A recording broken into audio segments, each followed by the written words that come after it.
Ladies and gentlemen, boys and girls, welcome back to CO Sports Talk. Today, Oliver and I have a great episode for all of you guys, and we will talk about a strain of things today. Oliver, how are you doing today? I'm great, Casey. How are you? I'm excited for our show today. We got a lot of things in store, including Super Bowl recap. We had an exciting one last weekend, as well as we're ranking the top 10 running backs in the league. So I'm excited to get going. Yeah, absolutely. We watched the Super Bowl last Sunday. Pretty bad game, to be honest, but it was Yeah. a good game because it's the Super Bowl. The Buccaneers won this one 31-9, and the Lombardi Trophy is coming back to Tampa for the first time since 2003. What a game it was. Not really, actually, but Gronk, two touchdowns. Antonio Brown had a touchdown. Lombardi Lenny got a touchdown for the Bucks, and Brady won his seventh ring. Pretty insane that Brady has won 7 Super Bowls. But what was your overall take on this game, Oliver? Yeah, if you look at the people who caught touchdowns, all former Patriots receivers. So you see that influence that Tom had bringing all his former teammates to Tampa Bay to help them win the Super Bowl. It just, like I told you, I think like the day after the Super Bowl, it just feels so random that a team that like has been so bad for so long suddenly just becomes good and then wins the Super Bowl one year. And who knows what they'll be the next year. They could contend again, but they could stink the bed again. Who knows? But yeah, it just feels really random. But I'm happy for Tom that he proved a lot of people wrong. That he's a system of Belichick or product of Belichick. Excuse me. And he goes to Tampa Bay in his first year, beats all these Hall of Fame quarterbacks: Drew Brees, Aaron Rodgers, Mahomes, who will be in the Hall of Fame one day. Yeah, So yeah, very impressive run, arguably the best of Taylor all Heineke. time. Playoff run. Tom Brady is the greatest of all time. So yeah, that's my Yeah, thoughts. he also beat Taylor Heineke, who actually threw more yards than all those players. Exactly. So could be in the Hall of Fame too. But yeah, so I agree with you. I mean, Rob Gronkowski, 6 receptions, 67 yards, and then he got those 2 touchdowns. Great game from him. Mike Evans actually was only held to 1 reception, but still, I'm really happy for someone like him. I mentioned this last week on the show, but Mike Evans, Levante David, Cameron Brate, all those guys that have been on the Bucks for a while, congrats to them. Got themselves a ring. But I mean, I would say my overall takeaway from this game was the Bucks defensive line. They were amazing. I mean, Patrick Mahomes had no time at all. Mahomes ran for 467 yards if you count before sacks and incompletions. That is an absurd stat. So this Chiefs O line, I know they're a little bit beat up. Eric Fisher didn't play. Kilgore was exposed to COVID, but still, I mean, this D line for the Bucks, Shaq Barrett, so impressive. JPP, Vita Vea, all of them, they brought the heat and they held Patrick Mahomes to only 200 yards, and they played an amazing game. Yeah, that Tampa Bay front seven put on one of the most incredible performances I've ever seen in a football game. Period. I mean, just look at that. How stacked it is. You got Shaq Barrett, Ndamukong Suh, Vita Yeah, Vea, JPP, and then you have Devin White and Levante David, the best pairing of middle linebackers in the entire league. It's ridiculous how talented that front seven is, and they really showcased it on Super Bowl Sunday. They were relentless going after Patrick. They gave him no time to throw. The Chiefs' offensive line was like a revolving door. They let everyone through, gave them their shot at Patrick. But yeah, I yeah, mean, absolutely. it was ridiculous. I think that, I mean, Brady's going to get MVP, I guess, but I mean, I guess it would be hard to pinpoint a specific player on the Bucks to give MVP to. That's why I was saying someone on the Bucks defense had to get the MVP. But I guess who would you have given it to? It would have been hard, and if you're going to give it to an offensive player, it has to go to Brady. So I understand giving it to Brady, but I feel like the D line should have been rewarded with something because they were amazing. And I have a question: did Patrick Mahomes play up the standard for you? Because personally, I'll answer this first. I mean, I think he did. Still played an amazing game for the amount of pressure he was getting. That some of those throws he threw were insane. That one where he was Yeah.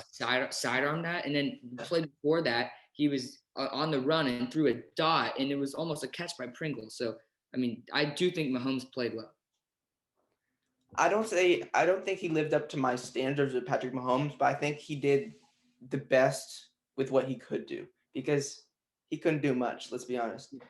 Didn't throw a touchdown, which is rare for Mahomes, but you have to look at the situation. He had probably like less than a second to throw each time. The run game was non-existent. I can't even think of a time they ran the ball that entire game, Yeah, and so it's crazy. I agree. Yeah, it was not. He spent the whole game dropping back in the pocket and then just running to the sideline and throwing it downfield. And the Bucks secondary played it perfectly, and they didn't give him any long plays. It was just Yeah, a great game plan by Todd Bowles and that Buccaneers defense and Andy Reid, and that Chiefs offense just could not figure it out to save their lives. yeah. I mean, the Chiefs' offense. The thing is, Kelsey couldn't get going in the first half. In the second half, they had him going a lot, but it was sort of garbage time. So who knows? But Levante David did a great job on Travis Kelsey, and Tyreek Hill couldn't get going at all. So Mahomes really had no threats. And then for the run game, I mean, they had nothing. And I was thinking, I mean, this comes down to the Chiefs last year had the 32nd pick, and they went and picked Clyde Edwards-Helaire. That was probably a mistake. They should have picked an offensive lineman. There were so many linemen that they could have taken, and that probably would have helped them maybe not win a Super Bowl, but compete more, because taking a running back, as we will talk about later in this episode, is a mistake over taking line. Line is probably the most important position on the offense, at least besides Yeah, quarterback. yeah, it's probably the second most valuable behind quarterback because without a good quarterback, let's be honest, you're probably not going to win games. But yeah, I mean, the game was boring, probably the second most boring to memory. I just think of that 13-3 Yeah. Patriots Rams. There's also That that was a defensive Broncos battle. Seahawks That game. defense. What's There's that that? Broncos Seahawks game back in 2013. That was a Oh, yeah, blowout. 48-3 Yeah. It or was a sorry, lot. 43-8, 43-8. So 43-8. Yeah. Peyton Manning got shut out or got crushed that game. But yeah, I I thought mean, that was the end of Peyton Manning, and then he comes back next year and wins the Super Bowl and retires. yeah, it was still cool seeing this game, seeing the kind of the baby goat versus the goat. But it was cool because Mahomes didn't like do terrible, but it could have been cooler if it was a better game. But at the end of the day, Chiefs fans should not blame the refs. The refs were maybe a little bit on Tampa's side, but they were not favoring them. They lost by 22 points. So, I mean, don't blame them. And then for talking about last episode, when we predicted a Vita Vea prop bet, I mean, that was so close to happening. So close. Vita Vea was on the goal line 3 plays in a row. They almost gave him a handoff. They should have because they got stuffed. But that was kind of the momentum change, actually, right after that. The Chiefs had the ball at the 1 yard line after getting a stop, only down by 7. And then Travis Kelsey dropped the third down ball and kind of changed the whole momentum of the game. Yeah, Bucks defense did a great job taking away their best weapons. Travis Kelsey had a good game except for a few drops, and they really just took away the big plays, and that's where Tyreek Hill thrives, and he didn't really have one. He didn't have one. So yeah, great game plan, like I said, by Todd Bowles, and Yeah, the Buccaneers gave him an ass whooping. Congratulations to Tampa Bay. Got the Lightning winning this year. A great win for them. You got the Tampa Bay Rays almost winning the MLB, and now you have the Tampa Bay Buccaneers winning, and that was an awesome boat parade. Yep. I bet people in Tampa Bay also root for the Miami Heat, who also made the what a year for them. Southern Florida down by the water. Florida Sports had a year, yeah. Yeah, and last shout out for the Bucks. The offensive line did great blocking there on that Leonard Fournette touchdown. I mean, Ali Marpet was blocked. Ryan Jensen did a great job taunting Chris Jones in the Chiefs line. I mean, and then Tristan Wirfs, what a pick that was. And this shows picking O-line versus running back. Bucks picked an O-line this year. Got Tristan Wirfs, was an amazing player, and all rookie team. And they got Helaire, and they needed O-line in the last game of the season. So it comes down to that. But ultimately now we will move on to MLB. Moving on to MLB, we have projected standings and records for every single team in the NL and AL, as you see here. And we are going to talk about some of them. So the MLB Instagram put this out today, right, Oliver? It was this morning. That was today. Yeah, this morning, Friday, the 12th of February, 2021. And we are going to tell you some of our overall thoughts on them. So we'll start with the NL East here. And looks like they have the Mets having a very strong season. The Nats, who just won a couple years ago, getting second. And then the Marlins, who made the playoffs last year, are doing terrible. What are your thoughts on this one, Oliver? I agree with the Mets winning the division. The addition of Lindor definitely helps them out. They're already a good offensive team, and they add Carlos Carrasco, and they have Jacob deGrom in that starting rotation, so they should be good. But number 2, the Nationals finished last in that division, or I believe finished last in that division, and so I'm not sure what causes them to just make the jump to second like that. They didn't change anything. Maybe Steven Strasburg returning, But other than that, I don't see the Nationals moving there. Phillies are too high, and the Braves are. I don't know what they're doing in fourth place. They literally just made. They're Um, amazing. Yeah. yeah, they just played the Dodgers. So my overall thing is, first of all, this is a very good division, very stacked actually if you look at it. But I think the Phillies are not very good at all. I don't know why they're in third place. I actually think the Phillies are going to get last place in this division. Me too. Miami is a very young team with a lot of up and coming players. I think they can maybe sneak into the wild card. So I actually agree with you on Mets one for sure because I mean they're stacked this year. Although it's the Mets, I don't think they're going to win or anything, but they're stacked on pitching and hitting. So Mets at one, and then I would put Atlanta at two and Miami at three, maybe sneak in, and then I would go with Washington and Philly. I 100% agree with that. That would be my order as well.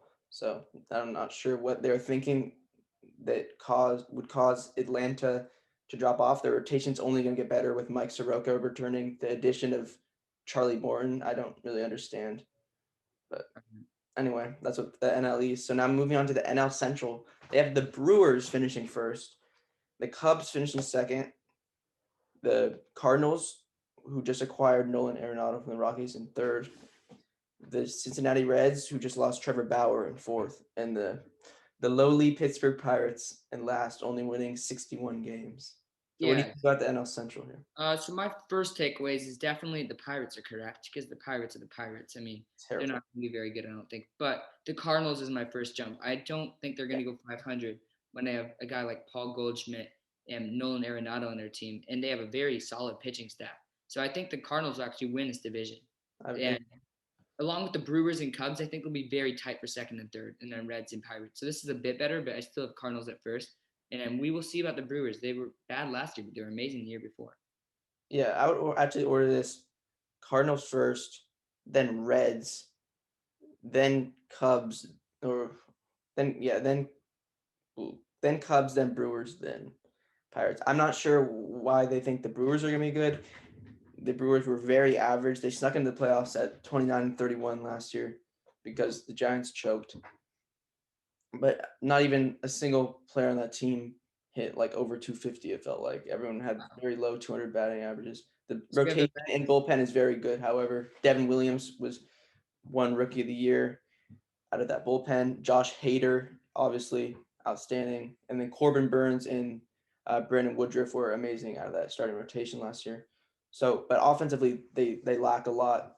The only person they added was Colton Wong, second baseman, but he's not going to add anything offensively. So, So you have the Reds being successful even though losing Bauer, and even Castillo I heard has chances of if leaving. Castillo leaves, yeah, but they're probably not going to finish Yeah. second. So we both agree though on Cardinals winning this division. Yeah.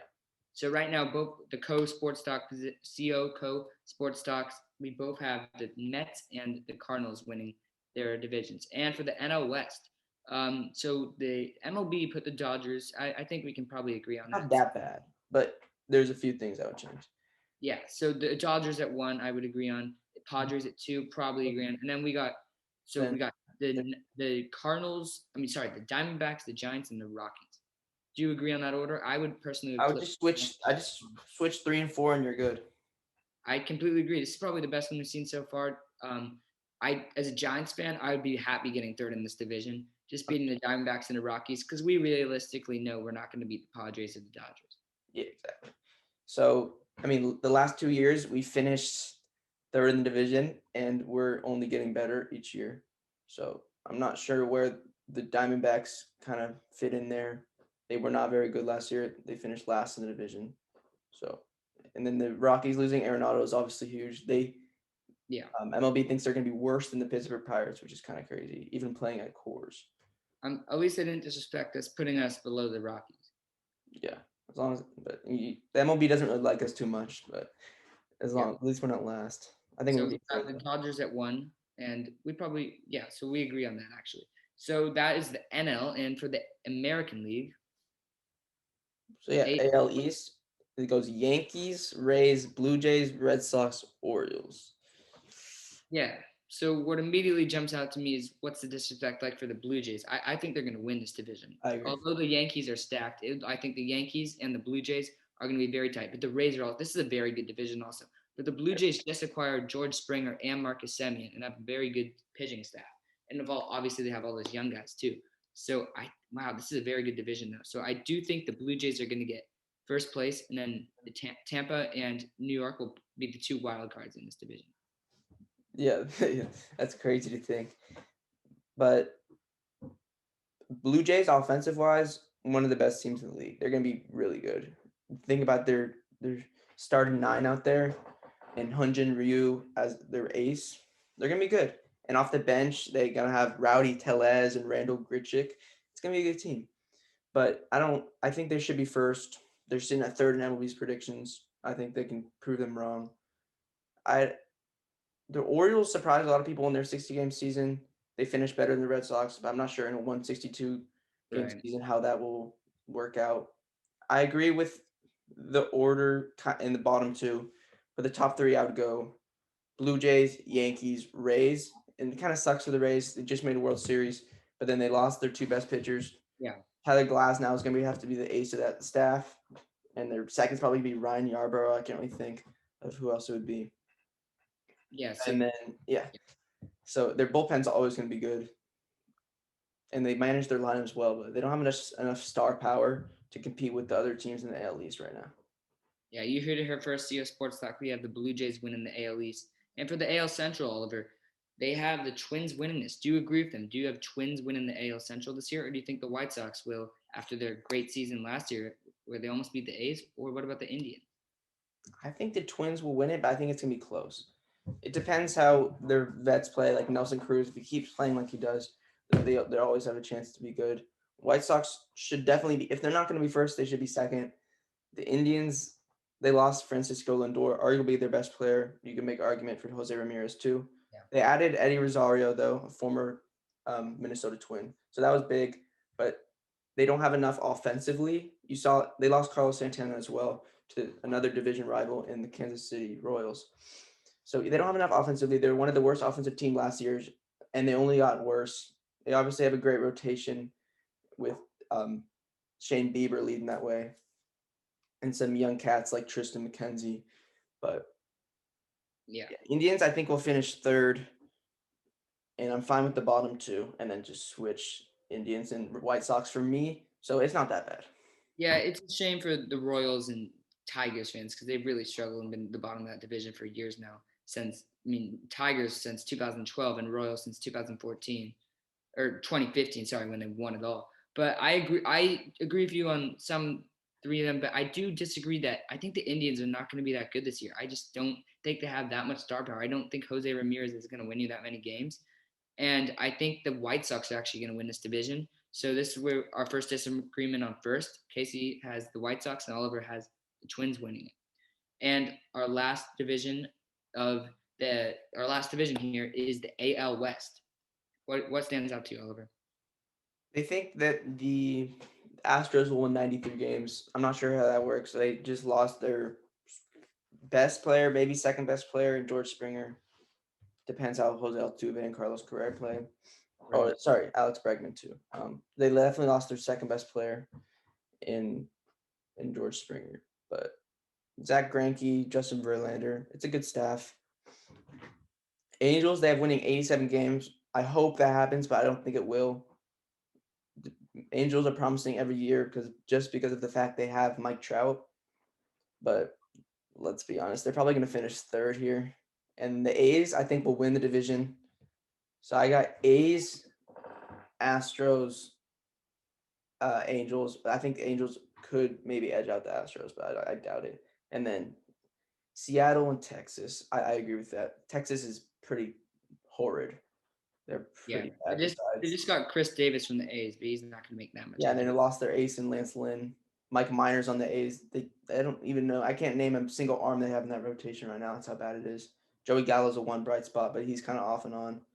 So Yeah. I'd honestly even be surprised if Texas won 67 games. I think they'll probably be the worst team in the league in my eyes. Yeah, for me, I don't agree at all with Houston winning this division. I do not think Houston's going to be good. I think they're going to third or fourth place in this division. I wouldn't be surprised if they got fourth. And the reason I think this is they're going to have a big downfall here. And this morning, totally unrelated to MLB, but related to Houston, JJ Watt. I mean, he asked to be cut from the Texans. Everybody is leaving Houston.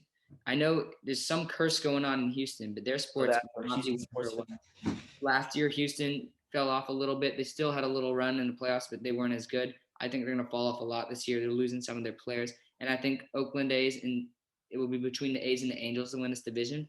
But ultimately, the Angels are actually going to win it, and that hurts me to say because I like the A's. But I think the A's, that kind of golden generation they've had the last couple of years, is falling apart a little bit, losing Semien. Hmm. But and I think the Angels finally they'll win the division. But the A's will easily be in the wild card run, and they'll be competing between Tampa and New York for it. Yeah, I mean, across the board, if you look at even the predictions, this American League is stacked. Like, I'm not even sure who's gonna get the wild card spots. Yeah, One of the teams in the AL East, if those top three are gonna miss it, and then the White Sox could not make it. The Astros, A's, and Angels aren't all gonna make it. It's gonna be crazy. yeah. My ultimate prediction here, and then Oliver, you can go for the AL. I have Blue Jays winning the AL East, and then the wild card, and then I have the White Sox winning the AL Central. I have the Angels winning the AL West, and my wild cards are going to be the A's and the New York Yankees, and the Rays just missing out. How about you, Oliver? So yeah, I got the Blue Jays winning AL East, Twins winning AL Central, and A's actually winning AL West. And then my wild card teams would be the Yankees and the White Sox. Yankees and White Sox. So you have Angels missing out. And then for Anna, we'll go back and do our predictions. We had the same three winners. We both had Mets, Cardinals, and Dodgers winning.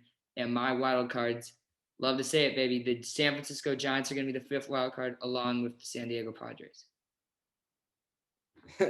So I think it's going to be the San Diego Padres and the Atlanta Braves. Yeah, I But agree with that. you got to have hope. Gotta have hope. Probably Padres, Braves, though, to be honest. So yeah, that is our MLB predictions this year. 1 week until catchers and pitchers have to report to spring training. Get excited, everyone. MLB is coming, and hopefully it should be a 162 game year, and maybe fans will be let in for the game. All right, for the games. So now we are going to move on to our NFL tier list, and this time will be the top 10 running backs in the NFL. All right, so now we will do our list for the top 10 running backs in the NFL for the 2020 season. And Oliver, start us off with your honorable mentions. Yeah, here are my honorable mentions. We got Chris Carson, David Montgomery, Jonathan Taylor, Leonard Fournette, James Robinson, Raheem Mostert, and Miles Sanders. So someone who stands out here for me would probably be James Robinson because of his outstanding rookie year. He was snubbed from the Pro Bowl. A lot of people think, and yeah, I think in a few years, maybe even next year, he could be on this list definitely, and maybe even top five. I'm not sure, but undrafted guy, and is impressive to see here, even in honorable mentions. For my honorable mentions, yes, in bold, I got Josh Jacobs. I do not have on my top 10 because I simply believe that he's a little bit overrated. I mean, his yards has had two good seasons, but I'd rather have some of the other guys on my list than him. I got the Jones and Leonard Fournette duo of the Bucks, David Montgomery, Melvin Gordon, Raheem Mostert of the Niners, came up a couple injuries, Kareem Hunt, Ezekiel Elliott, and Kenyon Drake. So yes, I know what you're thinking. Ezekiel Elliott, one of the top paid running backs in the NFL. Yes, I have Elliott as one of my honorable mentions. I mean, his production has gone down and down every single year of his career, and he simply isn't the same that he was. And this year we saw it. Yes, the whole offensive line excuse will be used, but at the end of the day, if you're a running back and you're going to be in the top 10 and paid that much, you got to be more productive with NFL caliber linemen. And I simply think with running backs, they only last about 4 years. Sadly, it's such a beat up. You get so beat up at that position. All right, so now moving on to Oliver, your 10. Yep, 10. I got Aaron Jones. Right now he's with the Green Bay Packers, but we'll see where he goes. And yeah, Aaron Jones in 2020 was outstanding. Pro Bowl selection, finished fourth in rushing yards and yards per game, well, along with 9 touchdowns. So he had a great season. Really helped this Packers offense, along with Aaron Rodgers, held down that run game. Yeah, so he could be higher, but you have to factor things in like their amazing offensive line and things like that. But Aaron Jones, number 10. Yeah, Aaron Jones definitely a question where he will go this offseason. Many teams want him as he is a threat in the backfield.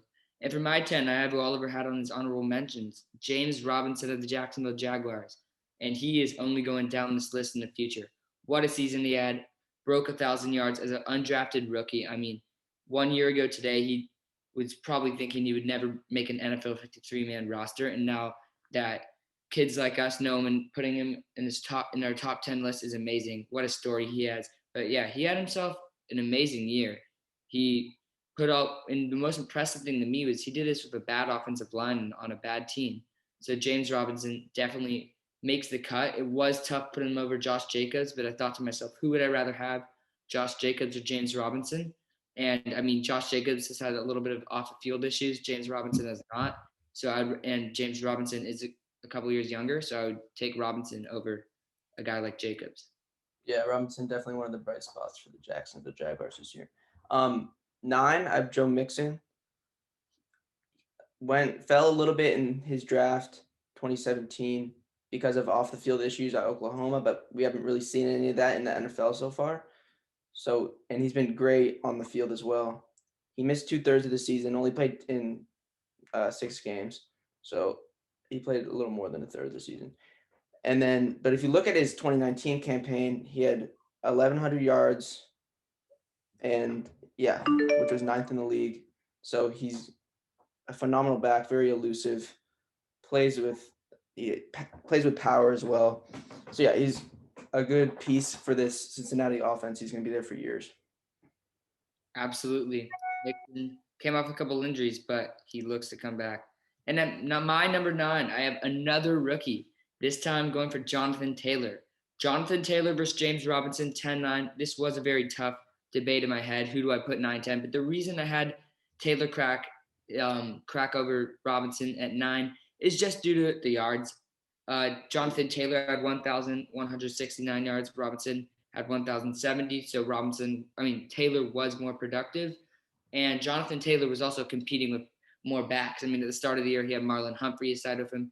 Marlon Mack, not Marlon Humphrey, the Ravens corner. And he also had Naheem Hines. Robinson was all alone pretty much. So Taylor was more productive and ultimately finished the year stronger. And I think he will probably be a better back next year in the future. However, they both have amazing futures and will simply probably keep going down on this list. Yep. Okay, number 8, I had who you snubbed off this top 10 list in Josh Jacobs. Yeah, out of Alabama. He's a great player. He finished 8th in the league in rushing yard this year and 9th in yards per game. But what's a little concerning is he finished 43rd in yards per carry. So he's getting a lot of carries. He's getting a lot of yards, but he's not quite as efficient as you would like him this year. But still, a Pro Bowl type player for years to come, and I have him at 8. Yeah, absolutely. That was probably the main reason I decided to leave Jacobs off my list. Still, probably my top honorable mention, as I had him bold there. But I left him off just because he had so much production. I mean, he had so many carries this year, and they pounded the rock to him so much. But someone like Taylor, who had less carries, was more productive, and he was 3rd overall in NFL rushing this year. However, Jacobs still had a great year and is only still extremely young, so he could still continue to improve. Yep. And at my 8, I have who Oliver had at 9, Joe Mixon. Joe Mixon, 4th-year player out of Oklahoma. He was injured again this year. Joe Mixon, every single year, has the hype. Just signed a huge contract at the start of this year. However, this year, he was looking awesome until that injury. It is frustrating. I am a Mixon fan, and I root for him. However, it's just so frustrating when he gets injured, when he's being productive. And I think a lot of it has to do with their banged up offensive line. The Bengals have struggled with a terrible offensive line the last couple of years, and it's caused Mixon to get a beating, especially with bad quarterback play before Burrow. However, I do think the future is bright in Cincinnati. Although Mixon is entering out of his prime for running backs, which sounds crazy to say, but he's entering out of his prime for running backs. I do think he will have a breakout season next year and hopefully stay out of injuries with a better O-line because they're going to get some cats in the draft here, maybe Penei Sewell, and obviously a healthy Joe Burrow. Yeah, absolutely. Wow. So my 7, I have Zeke, Mr. Feed Zeke. He had a down year in 2020. Let's not sugarcoat it. He didn't reach 1,000 yards, which is not, I guess, acceptable for a running back of his caliber. 4th pick in 2016 draft. But you got to look at the years prior to this, he's finished number one in rushing yards multiple years. There's always some criticism about how his offensive line is the only reason, but this offensive line is gotten worse. So we'll see what he does next year. But right now I'm at 7. He could fall more. He could gain some more spots back, but right now I think 7's a good spot. I agree. And it is crazy how fast these running backs switch. I mean, 4 years ago, I'd say Todd Gurley would be probably number one on this list. And although Gurley did have a good season, rushed for over 600 yards, he wasn't even any of our honorable mentions. So the running back shifts so fast, and it's a crazy position. It is, yeah. It was tough for me to find 10 of these guys, too. I mean, there's so many productive ones. Yeah, there's so many players. Every team has about 3 running backs that they use. And for me at 7, I had Oliver at 10, the free agent Aaron Jones. I think Aaron Jones is one of the most underrated players in the NFL. Although he is getting higher rated, I mean, he's been so productive and he's done so much for this Packers team. He was 4th this year in NFL for rushing, over 1,100 yards. And the thing what impresses me most about Aaron Jones is he's doing this in a trio. He's not the only guy like some of these other guys, like James Robinson we talked about. He's doing this with Jamal Williams, who's another great back, and then A.J. Dillon. And then also, they're not running the ball every play like some of these other teams. They are throwing it heavily because they have Aaron Rodgers and Devontae Adams. So the way Aaron Jones can catch the ball and his run game has really impressed me. And he's definitely a top 10 back. And I bet a lot of teams will be targeting him this offseason. Yeah. And so at number 6, I have Nick Chubb. I really, really wanted to put Nick Chubb higher, but I just couldn't put him above anyone above him. I'm a big Nick Chubb fan myself. He finished 7th in rushing in 2020 and 4th in yards per attempt, which is incredible. But like I said, I mean, it's a run-heavy offense, and he splits carries with Kareem Hunt. So I guess that hurts his stock a little bit. But yeah, outstanding player out of Georgia, in the 2018 draft. I initially liked Sony Michel more than him, and now I completely regret that. And Nick Chubb's obviously the better player now. So yeah, well, what I differ with you, Oliver, is I think that impresses me more the fact that he's splitting carries with another star running back like Kareem Hunt, and the fact that he missed time this year and he's still better than Jacobs in rushing, eighth or seventh, I believe, in rushing this year in the NFL, and doing this with a guy like Kareem to his side. I think Chubb's had an insane year, and he's just getting better. But I mean, 6 is respectable. I can deal with that. And for my 6, I had McCaffrey. I know Oliver disagrees with this decision, but I mean, McCaffrey simply just wasn't very good this year. And I know injuries, blah, blah, blah. But I mean, at the end of the day, injuries. Nick Mullins was injured. That doesn't make him a top quarterback in the NFL. I mean, the thing is, McCaffrey had one good year. You cannot put a guy in the top 5 if he's only had one good year. I mean, if he two maybe, but if he continues to prove himself, he will go lower down. But this last year just wasn't too impressive. He was probably 3rd or 2nd for me last year, and just injury after injury. And it's the same goes for Joe Mixon. They're in the same place. They both could bounce back, and to have that many consistent years is huge. But once again, I mean, I will always go against drafting a running back in the first round for any team. I don't care who it is, because I think a running back is simply about the O-line and the system. So yeah, it's probably I think it's the most worthless position in football, because it's all anyone can be successful under the right circumstance. Yeah, it's all about athleticism. So like someone, yeah, exactly. But McCaffrey, don't get me wrong, had himself a great year last year, and this year injuries plagued him. Hopefully, a lot of running backs, injuries kind of change their career. That's what happened to Todd Gurley, and he was number 1 a couple years ago. But he could be like a Frank Gore and somehow play till he's 30 something. So we will see. Time will tell with McCaffrey. Right now, I have him sitting at the 6th best running back. I know that hurts the feelings of some Panthers fans and some Stanford biased people, which I will not name. But we will go on to our top 5. Yeah, it's blasphemy, man. Number 5, I have Alvin Kamara of the New Orleans Saints. Signed that big extension last season, so he'll be there. He's locked in there for a while. The thing that stands out about Kamara is he probably the 2nd best pass catching running back in the league. And so he does a lot of things out of the backfield, screens, little wheel routes, and they can also run the ball on the ground. And he was a great pairing with Drew Brees and Michael Thomas in that Saints offense. So yeah, he had almost 1,700 yards from scrimmage this year, which finished 3rd in the league.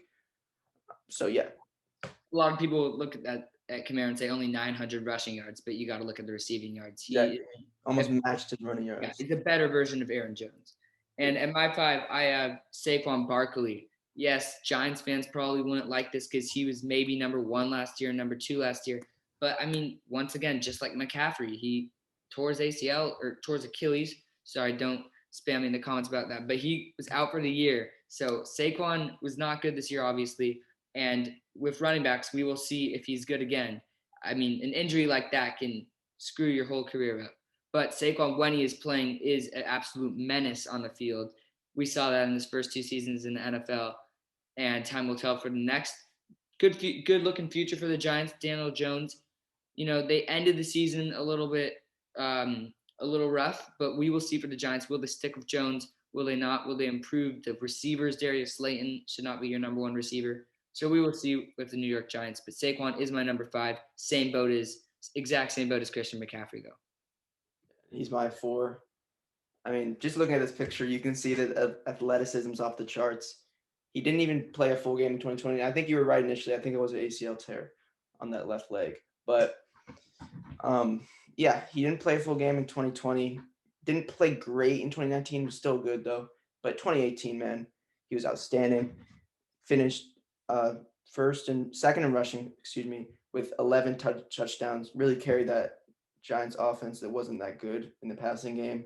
I remember there's controversy about Eli Manning and then like Geno Smith and random stuff like that. Yeah. But Saquon Barkley is always reliable out of the backfield. Saquads, as they call him, he's absolute freak of nature, and That picture is amazing. I look at him like I know Amos is helpless there. Yeah, that's crazy. And super elusive. Out of Penn State, we knew he was going to be special, and he certainly is. Absolutely. And at my number 4, I have Dalvin Cook. I know this is a little bit Vikings fans will not like me for this, but he's just a little injury prone for me. I would rather have some of the guys I have in my top 3 than him. Yes, Nick Chubb I have ahead of Dalvin Cook. And the reason I have that is just I would rather have Nick Chubb. Simply, I feel more comfortable with Nick Chubb. I guess maybe it's just he's bigger, he's built more. I'm less scared. Cook's a little. Every time he has the ball, I'm scared he's going to get flipped upside down and break his neck or something. But with that, Cook has had an amazing season. I mean, Dalvin, once again, another guy that's a reception guy, can do it all. And I mean, what a season from Dalvin Cook. I think he's on upbeat. He's had a lot of injuries in his career. We saw it, and he's always bounced back. So if you're watching this Christian McCaffrey, Saquon Barkley, which I know you are, you can do what Dalvin Cook did, and you can bounce back from these injuries. And had a great season. Kirk Cousins at QB had a lot, and I think there's a great future for this Minnesota Vikings team. Who knows what they'll do with Cousins, but yeah. So Dalvin Cook is my 4th running back in NFL, and there he is. Yeah, for me, he's my 3rd. As you said, he's been plagued with injuries ever since he came into the league. Second rounder out of Florida State. So, but yeah, we finally saw a full season of healthy Dalvin Cook, and look what we got. And that was a top 3 running back in my eyes. So 1,500 yards, amazing. Yeah, we saw what he's capable of when he's finally on the field, but injuries really have set him back in his career. So I can't put him higher. Yeah, 3rd in rushing this year, 2nd in yards per game. Carried this. Well, I wouldn't say carried this Vikings offense because Justin Jefferson did his thing, Adam Thielen did his thing, but very reliable out of the backfield as well. So Dalvin Cook needs to stay on the field, but when he's on the field, he's amazing. At my 3, I just talked about Nick Chubb. I mean, I pretty much just explained this, but I'd rather have Nick Chubb than Dalvin Cook. Yes, Dalvin Cook ran for 1,500 yards and had almost 400 more yards than Chubb himself. However, I just think Nick Chubb's more reliable. Dalvin Cook was not splitting carries with anyone. He was their main guy. I mean, if you look at the amount of carries that they both got, Dalvin Cook had 312 attempts. Nick Chubb only had 190. So the fact that Nick Chubb only had 400 less yards than Dalvin Cook at that many less attempts is insane. Nick Chubb, if he can get more carries and just stay healthy, he will be a menace on the field, what Saquon was last year. So yeah, Nick Chubb I would rather have, just talked about him. He is my 3rd best running back in the NFL currently. Georgia product. Baker Mayfield loves him in the backfield. I mean, that is an amazing duo they have in the backfield there. So yeah. Whoa. What do we have here? Surprise, surprise. I do not have Derrick Henry at number 1 like a lot of people would have. he really emerged himself as a top back in the playoffs last year with that run. And then this year, wow, there's not much you can say about Derrick Henry this year except for wow. I mean, over 2,000 yards. Like, are you kidding me? And led the league in pretty much all important rushing stats. I mean, he's insane. He's an absolute tank. Just look at him, stiff arm Wingard, the linebacker there for the Jaguars. He's Jeez. had so many highlight plays like that where he just puts the defender on their back. He's a monster, 6'3", 250 pounds. As a running back with that speed, has the explosiveness to go So why is 99 he not yards, number which we one didn't then? do that before. What's that? So why is he not number one? Because you'll see. And so yeah, Derrick Henry's number 2. But if he's number 1, like flip flop him, I don't really care. But I think number 1 is kind of a biased pick. I'll definitely admit that. But last year, this is how it was, and I think it's the same because we haven't seen my number 1 on the field since then. At my number 2, I have Alvin Kamara of the New Orleans Saints. Yes, I have him over Chubb and Cook. I think Kamara has been around longer and has proven himself longer, and he's just an all-around player. He changes games. Kamara can do it all. I remember him on Christmas. I mean, remember that performance, Cook versus Kamara? They both played well, but Kamara won that game. I mean, Kamara is a fantasy god. He will put you up points. He will run it. He will score so many touchdowns. And yeah, so Alvin Kamara, I believe, is the second best running back. He can just do it all. He's a very different player than Derrick Henry. Yeah, as we talked about, Kamara can catch. He's a lot faster, a lot littler of a build. Derrick Henry is more of an old school running back. Yeah. He does not catch too many receptions. So, but Alvin Kamara, second best running back in the NFL. What a season he had, as we talked about, so many all-purpose yards. And moving on to number 1, Oliver, is it Melvin Gordon or is it going to be Ronald Jones? Who is it? It's Mr. Run CMC himself, C-Mac, Christian McCaffrey of the Carolina Panthers. Yeah, you mentioned fantasy god. This is what comes to mind for me. 2019, pretty lit up the record books, had over 1,000 rushing yards and receiving yards, which is almost unheard of from running back. Basically a better version of Alvin Kamara in my eyes, but we didn't see him on the field. And so for many people, that really hurts him. And especially for you, that put him down all the way to your number 6 spot. But for me, I'm not down that Christian McCaffrey is going to come back weaker than he was. So I still am yet to remove him from that 1-1 spot. But if he's worse in 2021 than he was in 2019, and Derrick Henry's still what he's doing what he's doing, I'll make the switch. But for right now, Christian McCaffrey's my number 1 as a biased Stanford fan. Yeah, Christian McCaffrey had himself a little bit of a year. 225 yards, 17 receptions. What a year for Christian McCaffrey. All right. I mean, I respect the opinion because it is a good. I mean, I like the sticking to it because at the end of the day, it's good not to make someone because injuries you can't really control those. So I agree with it. However, he's gonna fall. It was nice of me to put Christian McCaffrey in the top 10. You know, nice to Christian. I know you're watching. And for my number 1, I have Derrick Henry. I mean, look at this picture. Josh Norman is literally floating in the air just from that human being that just touched him. Derrick Henry, 2,000 yards, first running back to do that since Adrian Peterson in 2012. Amazing season, one of less than 10 running backs to ever do that in the NFL. So Derrick Henry, great season from him. I mean, in that last game, a lot of people were saying he's not going to do it because he needed over 200 yards, and he did it right away. He did, yeah.